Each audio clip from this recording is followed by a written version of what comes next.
Hello and welcome to Trading Nation India. चलिए देखते हैं निफ्टी एंड बैंक निफ्टी के आवरली चार्ट, उसका एनालिसिस करते हैं।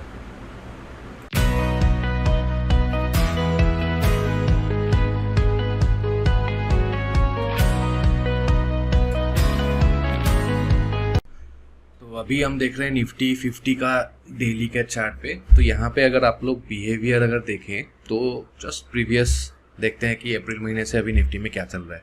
तो यहाँ पे आपको क्लियरली दिख रहा है, जब फॉल आता है वो एक मोमेंटम के साथ आता है, फिर जब कंसोलिडेट करता है वहाँ पे हम लोग को कोई मोमेंटम देखने को नहीं मिलता है। फिर यहाँ से लेके आप देखो यहाँ तक एक मोमेंटम के साथ फॉल आया, फिर ये एरिया नॉइजी या बोल सकते हो आप विदाउट मोमेंटम, फिर यहाँ से लेके यहाँ तक एक डायरेक्शनल मूव आया। अभी इस एरिया में कोई मोमेंटम नहीं है।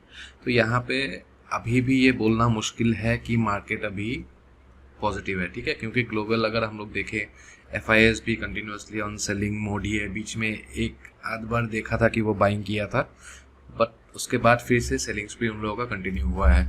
तो यहाँ पे अभी भी ये बोलना मुश्किल है कि ये वैल्यू बाइंग लेवल है इंडेक्स में।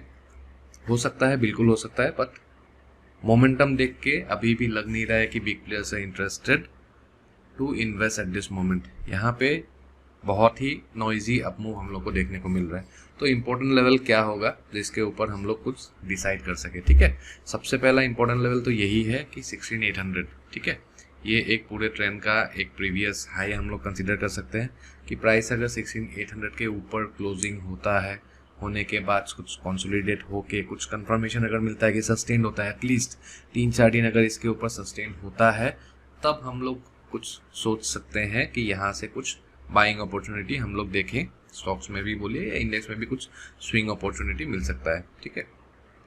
और अगर शॉर्ट टाइम के लिए अगर मैं बोलूँ नेक्स्ट वीक के लिए इंट्राडे, तो इधर अभी निफ्टी का एक चैनल पैटर्न चल रहा है। तो यहाँ पे एक रेजिस्टेंस जोन अगर मैं आप लोगों को बोलूँ तो यहाँ पे एक डबल टॉप बना के एक नेकलाइन ब्रेक हुआ था। तो यही अभी फिलहाल एक रेजिस्टेंस जोन बन सकता है, ये पूरा एरिया, ठीक है, 16150 से लेके 16200 तक। इसको अगर मैं फर्दर एक्सटेंड करूँ तो ये गैप का मान के चलिए, ये जो एक गैप फॉर्म हुआ था उसका एक बॉर्डर लाइन भी है, ठीक है। तो 16150 टू 16200 एक रेजिस्टेंस अभी हम लोग को सामने दिख सकता है, ठीक है। अगर इसके ऊपर अगर प्राइस सस्टेन रहता है एंड शॉर्टर टाइम फ्रेम, मान के चलिए मंडे अगर ओपनिंग होता है, ओपनिंग होके ये लेवल के ऊपर सस्टेन कर रहा है, तो इंट्राडे या BTSC तक एक अच्छा मूव हम लोग को देखने को मिल सकता है नेक्स्ट रेजिस्टेंस के आसपास, जो मान के चलिए आप 16500 के आसपास हो सकता है। ये जो एरिया मैं अगर आप लोग को मार्क करके दूँ, ये एंटायर एरिया फिर से एक बार टेस्ट हो सकता है 16400 टू 16500 जोन।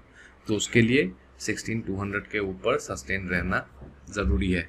इनकेस अगर प्राइस सस्टेन नहीं रहता है तो यहाँ से फर्दर एक 200 पॉइंट का रूम हम लोग के आसपास रहेगा, वो है 16000 के आसपास, ठीक है।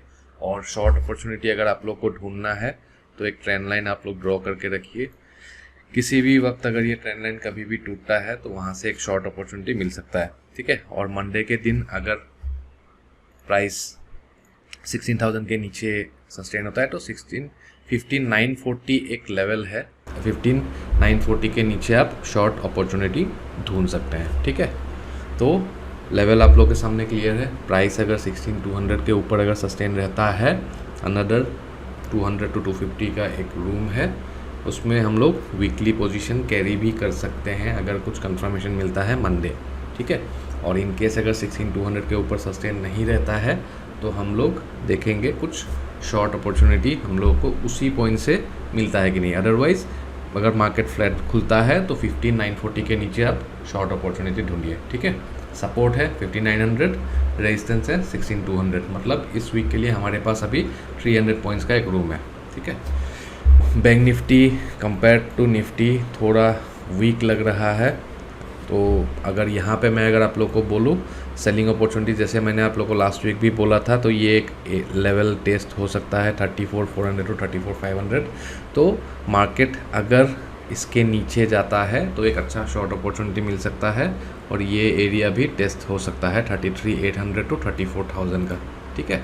तो 34400 ही आप मान के चलो, 34400 के नीचे 500 to 600 पॉइंट का एक रूम है जो हम लोग को एक अच्छा शॉर्ट अपॉर्चुनिटी दे सकता है। प्लस ये एक ट्रेंड लाइन भी, इमेजिनरी ट्रेंड लाइन ये आप बोल सकते हो। अभी तक 3 डॉट्स यहाँ पे कंटिन्यू हो चुका है, तो यहाँ पे जाके कहीं पे अगर ये ट्रेंड लाइन भी टूटता है तो वो भी एक कंफर्मेशन होगा स्टैटिक प्लस डायनामिक का ब्रेकडाउन, ठीक है। और अपसाइड में अगर बोलूँ तो 35,000 के नीचे फ़िलहाल कोई बाइंग का साइन नहीं दिख रहा है, ठीक है। तो आप 35,000 के आसपास एक जोन आप ड्रॉ कर लो। जैसे हम लोग हमेशा बोलते हैं कि आप जोन बना के चलिए, क्योंकि market dot to dot follow नहीं होता है। 34,900 के ऊपर आपका व्यू बुलिश रखिए। अगर 35,000 ब्रीच होता है तो एक अच्छा अपॉर्चुनिटी मिल सकता है। ये एक रेजिस्टेंस जोन है 35,500 टू 35,600। तो बैंक निफ्टी अभी 34,700 पे है। रेजिस्टेंस फ़िलहाल है इस वीक के लिए 35,000, सपोर्ट है 34,500। 500 पॉइंट का एक रूम है। 35,000 के ऊपर clean breakout, go for buying opportunity. 34,500 के नीचे clean breakdown, go for short opportunity. और बीच का जो 500 पॉइंट जो है वो 500 पॉइंट्स में छोटे छोटे अगर कुछ ट्रेड्स मिलते हैं ले सकते हो आप। अदरवाइज़ कुछ ख़ास मूवमेंट यहाँ पे एक्सपेक्ट नहीं कर सकते, क्योंकि एक नॉइज़ी मूवमेंट ही हम लोग को देखने को मिल रहा है। अभी ये सपोर्ट से बाउंस ले रहा है, अभी फिर से यहाँ से रेजिस्टेंस से फिर से नीचे आ सकता है। तो यहाँ से एक अच्छा मूवमेंट देखने को मिल सकता है, या इस ब्रेकडाउन पे अच्छा मूवमेंट देखने को मिल सकता है। तो कल देखते हैं कि मार्केट में हम लोग को कैसा अपॉर्चुनिटी मिलता है। बाकी लाइव मार्केट में हम लोग टाइम टू टाइम आपको अपडेट करते रहेंगे, ठीक है। तो आज का एनालिसिस यहीं पे ख़त्म होता है।